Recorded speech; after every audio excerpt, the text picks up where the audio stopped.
इस दौरान अपोजिशन का भरपूर एहतजाज जारी था और स्पीकर की कोशिश थी कि किसी तरह से वो ये एहतजाज ख़त्म करा सके या इन अराकीन को अपने डाइस के सामने से बिठा सके, लेकिन कोई भी सुनने के लिए तैयार नहीं था। फिर उन्होंने एक बात ऐसी की कि सारे के सारे ही बैठ गए।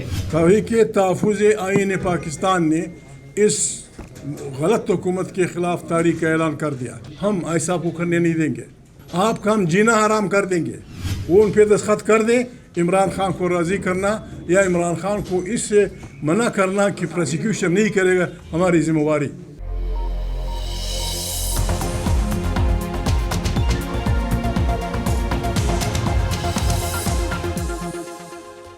बिस्मिल्लाहिर्रहमानिर्रहीम, अस्सलाम वालेकुम। पाकिस्तान और दुनिया भर में देखने और सुनने वालों को अब्दुल कादिर का सलाम।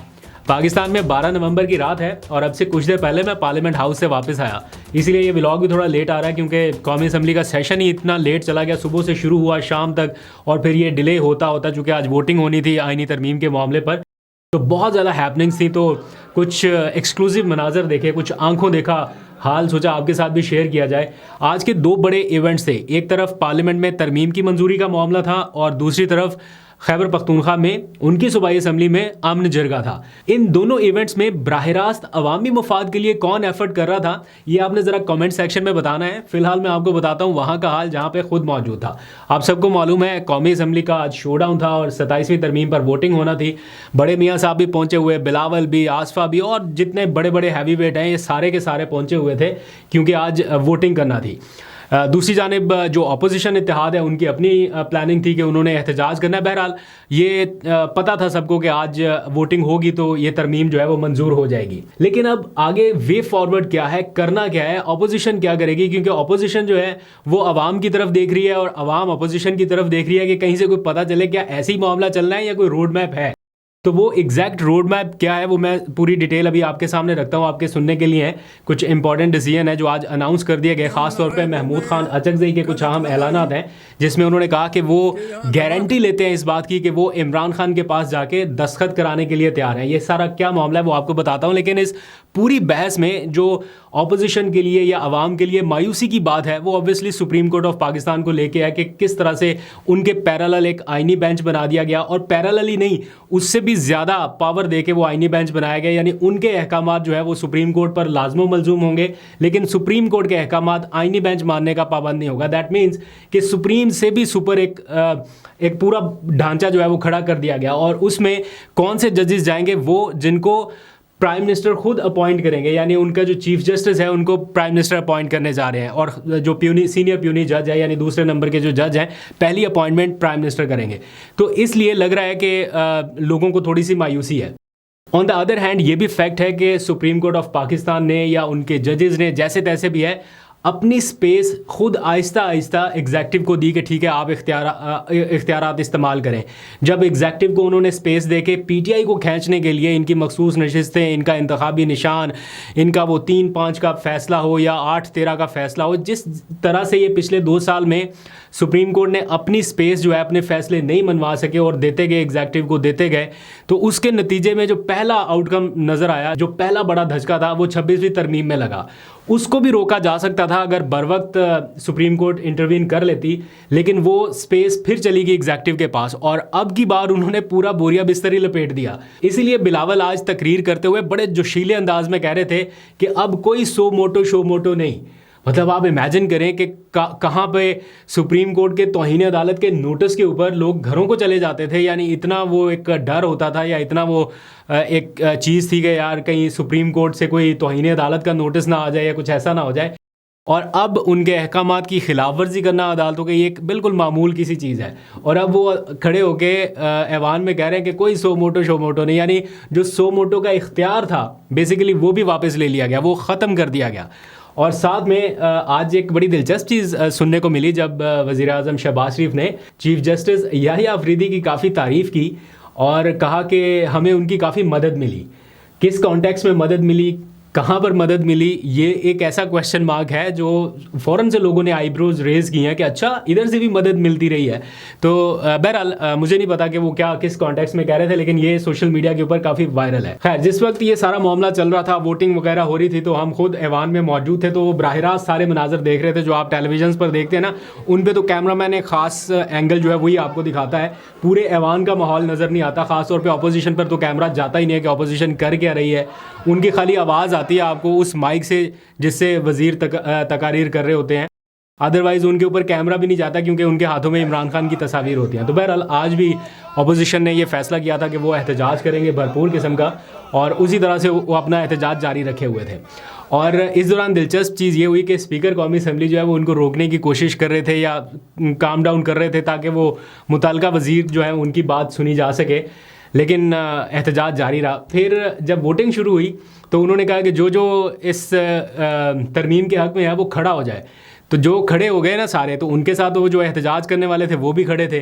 तो स्पीकर ने कहा कि अगर आप खड़े रहे तो फिर आपका वोट भी काउंट हो जाएगा, जो जो लोग खड़े हैं सबका वोट काउंट होगा। तो वो सारे जो अपोजिशन वाले थे वो बैठ गए नीचे, महमूद अचकज़ई समेत सारे के सारे बैठ गए, और फिर उन्होंने बैठ के अपना एहतजाज जो है वो जारी रखा। अब रोड मैप क्या है उसके ऊपर मैं आता हूँ जल्दी से, लेकिन उससे पहले मैं एक इंटरेस्टिंग चीज़ आपको और बता दूँ कि PTI ने ये डिसीजन किया था कि वो वॉकआउट करेगी, यानी इस तरमीम में वोटिंग के दौरान वो हिस्सा नहीं रहेगी, ना खिलाफ वोट करेंगे ना हक में करेंगे, वॉकआउट कर जाएंगे एहतजाज करके, और वही उन्होंने किया। जबकि जमीयत उलमा इस्लाम फ़े जो है, मौलाना की जो जमात है, उन्होंने फ़ैसला किया कि हम इसके ख़िलाफ़ वोट देंगे। हैरानकुन तौर पे 5 लोग बैठे हुए थे वहाँ पर जब ये वोटिंग शुरू होने वाली थी। तो जब खिलाफ वोटिंग की बात आई तो 4 लोग बैठे रहे और एक उनकी पार्टी का मेंबर जो है, एक मेंबर वो वहाँ से चले गए। उन्होंने खिलाफ वोट नहीं दिया, बाकी 4 लोगों ने खिलाफ दिया, वो बंदा जो है उसने खिलाफ वोट नहीं दिया। मैं आपको दावे से कह सकता हूँ कि कभी आगे ज़रूरत पड़ेगी तो उनका वोट जो है वो हक में लिया जा सकता है। खैर, मैं आपको हिंट बताऊंगा बाद में कि वो शख्स कौन है, तब तक आप डिग आउट करने की कोशिश करें। यानी मौलाना के कैंप में एक आध बंदा और भी ऐसा है जो ज़रूरत पड़ने पर इधर उधर हो सकता है। मौलाना को वक्त रहते उसके बारे में भी फैसला कर लेना पड़ेगा। खैर, अब आ जाइए कि जो मैं आपको कह रहा हूँ कि तरमीम तो मंजूर हो गई, रोड मैप क्या है? अवाम देख रही है अपोजिशन की तरफ, अपोजिशन कह रही है कि अवाम बाहर निकले, तो ये दोनों में सिंक्रोनाइजेशन कैसे होगी? ये सारा गैप जो है ये इमरान खान के जेल में होने की वजह से है। अगर इमरान खान जेल से बाहर होते तो इस तरह की एक तो कन्फ्यूजन ना होती, और दूसरा मुझे नहीं लगता कि फिर ये तरमीम पास भी हो सकती, क्योंकि उन्होंने इतना मोबिलाइज़ कर देना था आवाम को कि मुश्किल हो पाता। इसलिए मेरा ख्याल शायद वो अंदर है कि ये तरामीम वगैरह हो सके, ये सारा मामला हो सके, इसीलिए कोशिश है ज़्यादा से ज़्यादा टाइम के लिए उनको अंदर रखा जा सके, बाहर ना आ सके। और बाय द वे, अब तो आज जो तरामीम की गई हैं उनमें आर्टिकल 17 जो है किसी सियासी जमात के ऊपर पाबंदी वाला जो आर्टिकल है उसमें भी तरमीम कर दी गई है। पहले ये होता था कि अगर कोई पार्टी एहतजाज करती है या कोई ऐसा काम कर देती है कि उसके ऊपर पाबंदी लगानी पड़ जाए तो वो सुप्रीम कोर्ट को रेफरेंस भेजना पड़ता था, उसमें फिर आपको सबूत देने पड़ते थे, बहुत सारी चीज़ें, एविडेंस आगे पीछे। अब उन्होंने तरमीम कर दिया कि सुप्रीम कोर्ट की बजाय आईनी बेंच को, आईनी अदालत को। दैट मीन्स कि अगर कभी PTI एहतजाज के लिए निकलने का इरादा बनाए और हुकूमत कहे कि नहीं जनाब हमने इसको बैन कर देना है या ये इंतशारी ग्रुप है, तो वो एक रेफरेंस जो है वो आईनी अदालत में भेज देंगे, उस अदालत में जिसके चीफ जज जो हैं या सीनियर प्यूनी जज जो हैं वो प्राइम मिनिस्टर ने अपॉइंट किए होंगे, और उनके पास भेजा जाएगा कि इस जमात के ऊपर पाबंदी लगाई जाए। तो इस तरह से मामला चल रहा है। बहरहाल, अब ज़रा आगे आ जाए कि प्रैक्टिकली अब हो क्या सकता है, आज ऐलानात क्या किए गए हैं, ये बड़ा क्रूशल है। महमूद खान अचकज़ई, आपको पता है कि अब वो नामजद अपोजिशन लीडर हैं। ऑब्वियसली उनका नोटिफिकेशन जारी नहीं हुआ, लेकिन वो अपोजिशन इत्तेहाद को अब लीड कर रहे हैं।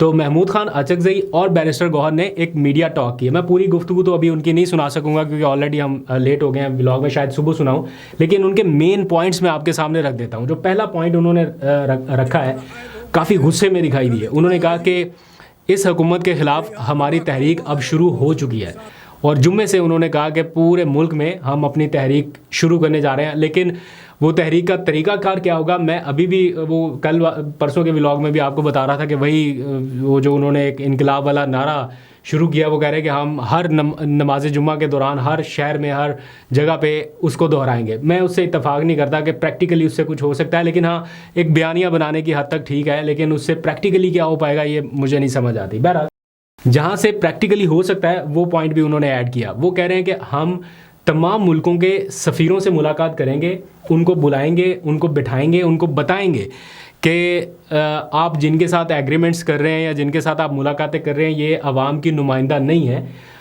तो अगर आप इनके साथ कोई एग्रीमेंट करते हैं, कोई मुआहिदा करते हैं, तो अवाम उसमें स्टेक होल्डर नहीं है या जवाबदेह नहीं है। तो इसलिए हम उनको कहेंगे कि आप इस बारे में ज़रा सोचें। तो हम उनको जो सफ़ीर हैं उनको बावर कराएंगे ये सारी सिचुएशन। और फिर उन्होंने कहा कि चूँकि जुम्मे से हमारी सारी तहरीक शुरू हो रही है, तो उन्होंने एक लफ्ज़ कहा, पता नहीं मुझे यहाँ पे कहना चाहिए या नहीं, मोहतात होकर चले कह देता हूँ। उन्होंने कहा कि हम आपका जीना हराम कर देंगे। और उन्होंने नौजवानों को जो सोशल मीडिया के, उन्होंने कहा कि ये सारे लोग जो है वो मैं नहीं मानता वाला वो जो सारा मिसरा है, वो उन्होंने कहा कि ये हर जगह पे फैला देंगे और हम आपके पीछे रहेंगे इस सारे मामले को लेके। और फिर आखिर में एक जो सबसे संजीदा चीज़ है वो 5 उन्होंने पॉइंट्स रखे हैं हुकूमत के सामने कि इन 5 पॉइंट्स पर, जिनमें इलेक्शन कमीशन की असर नो तश्कील नो है, फिर 4 महीने के लिए कौमी हुकूमत का क़याम है और नए इंतखाबात हैं। इस समेत इमरान खान को इस बात पे राज़ी करना कि वो जेल से बाहर निकल के किसी के ख़िलाफ़ कोई कार्रवाई नहीं करेगा, इस बात की गारंटी महमूद खान अचकज़ई ले रहे हैं। और वो कह रहे हैं कि आप हमसे इस बात पे मुज़ाकरात कर लें, अगर इसी बात का ख़दशा है या कोई आपको डर है तो इस बात पे हमसे मुज़ाकरात कर लें। इमरान खान से दस्तखत कराना मेरी गारंटी है, मेरी ज़िम्मेदारी है, इमरान खान से मैं दस्तखत करा के लाऊंगा। लेकिन ये मुल्क चलेगा एक निज़ाम के तहत, आइन के तहत। तो वो अपने 4 मुतालबात उन्होंने रखे हैं। इनकी तफसीली गुफ्तगू जो है इनकी और बैरिस्टर गौहर की, उन्होंने भी बड़ी जज्बाती गुफ्तगू की। बल्कि आज तो मैंने उन्हें पूछा कि आपके जो कल की जज्बाती तकरीर है कौमी असम्बली की, बड़ी वायरल है, तो वो उसके ऊपर भी उन्होंने कुछ रिएक्ट किया। बता रहे थे कि 10 मिलियन मुझे पता चला कि लोगों ने देख लिया अभी तक। I don't know exact numbers, but barrister Gauhar भी काफ़ी एक्साइटेड थे। तो आज उन्होंने एक बार फिर थोड़ा जज्बाती खिताब किया। तो वो उनकी रिकॉर्डिंग जो है नेक्स्ट व्लॉग में आपको दिखाऊंगा, अभी टाइम कम है। और मैंने अमन जिरगे के ऊपर भी बात करनी थी, लेकिन ऑब्वियसली वक्त कम है। अमन जिरगा सूबे के अवाम के लोगों के लिए, और जिस तरह से सारी अपोजिशन जमातों ने वहाँ पे बैठ के सूबे के मुफाद के लिए कुछ फ़ैसले किए हैं, एलामिया में जो चीज़ें लिखी गई हैं, जो सबसे अच्छी चीज़ लगी है कि वो सूबे की सारी लीडरशिप, सारे स्टेक होल्डर, गवर्नर से लेके जो अपोजिशन जमातें हैं उनसे लेके सारे एक जगह पे बैठे। ये क्रेडिट जाता है वज़ीर आला सुहेल अफरीदी को कि उन्होंने ये कर दिखाया। अल्लाह करे इसमें से कुछ निकल आए। इसके एलामिया पर और चीदा चीदा नुकात पर हम अगले व्लॉग में बात करेंगे। लेकिन ये वो काम है जो बराह रास्त आवाम के फ़ायदे के लिए आता है, उनके फ़लाह बहबूद के लिए आता है कि उनकी जानो माल की हिफाजत की जा सके, उसके लिए किरदार अदा किया जा सके। जो बाकी आज तरामीम हो रही हैं इनमें पर्सन स्पेसिफिक के अलावा क्या है, आवाम के लिए क्या है, वो आप ज़रा ज़रूर बताइएगा। अभी तक के लिए इतने, अपना बहुत सा ख्याल रखिए। अल्लाह हाफ़िज़।